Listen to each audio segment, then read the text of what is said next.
the Grand i10 from Hyundai. We brought you a bit of a preview a few weeks ago. That car was camouflage. You just got a few basic sort of bits about that car.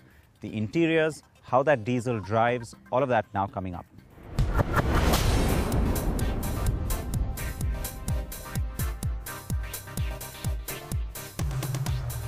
The Grand i10 is quite certainly the next big small car for us in India. The Korean small car specialist has certainly got our attention with great pricing and also its first small diesel engine for cars below the i20. Now globally, this car replaces the i10. In India, it's the Grand i10 for a reason, because of course the regular i10, or the erstwhile one, continues alongside this car.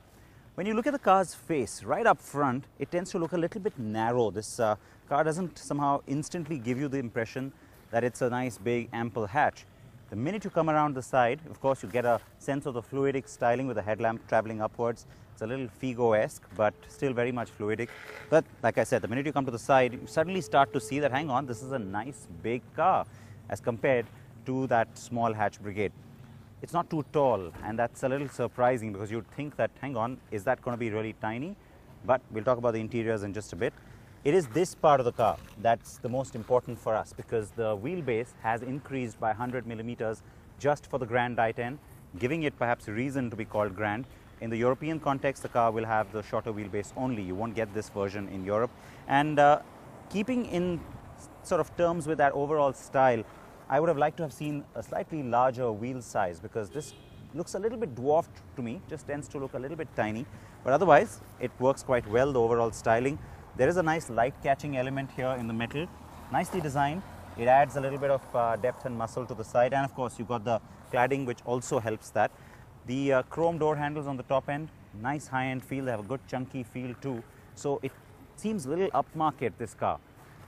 Same sort of feel at the back in terms of matching the styling up front. It's not very imaginative. It could have been a little more wild, a little bit more outlandish.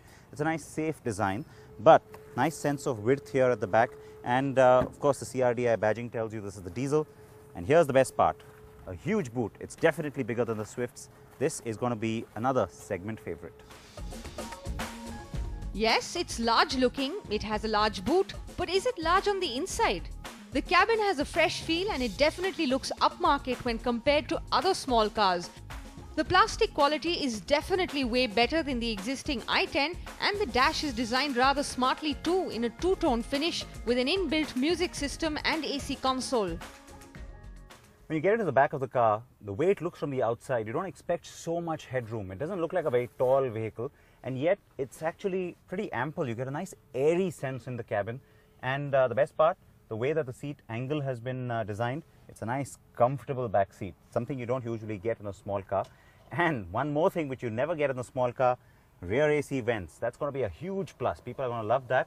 Nice, ample rear seat, good leg room, and great headroom. So all this is very well, but what about the drive, right?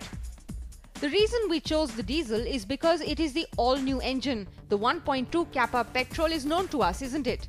The new unit is promising and it offers a claimed mileage of 24 kilometers to the litre of diesel. Power and torque are also ample enough. On the road, the engine is reasonably athletic, but we were a bit surprised to find the engine noise creeping into the cabin. But the gearbox is smooth and the initial pickup is also great. The engine lacks lag, which is another plus. Now this diesel engine, it gives you the chance to finally have a real rival, a real competitor to the Maruti Suzuki Swift. Remember, that car has had its big success on the back of that 1.3 litre DDIS, and which is why this one becomes really important for the market. It seems to me that the engine has been tuned for just a greater amount of fuel efficiency. That seems to have come through, because you're missing a little bit of that low-end torque, which I think would have been really important, especially in city traffic. On the highway, the car has a great characteristic, but it's certainly not as sporty as the Swift. The Swift has a definitely sportier character. But having said that, you compare this to the previous i10, even compared to the i20, the handling on this car, very, very nice. It's a big improvement for Hyundai.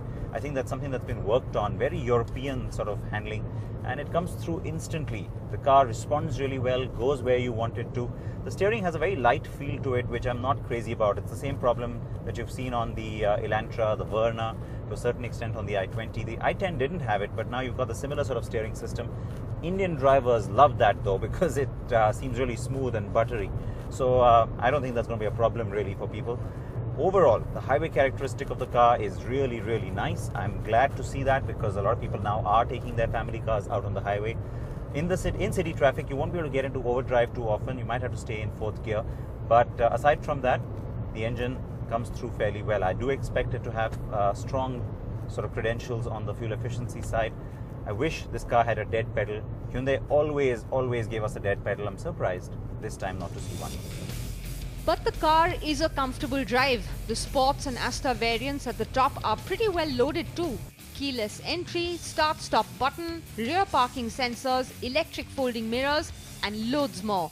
The prices have pleasantly surprised everyone, and yes, they undercut the Swift variant for variant on both petrol and diesel. Hyundai calls these prices introductory, of course.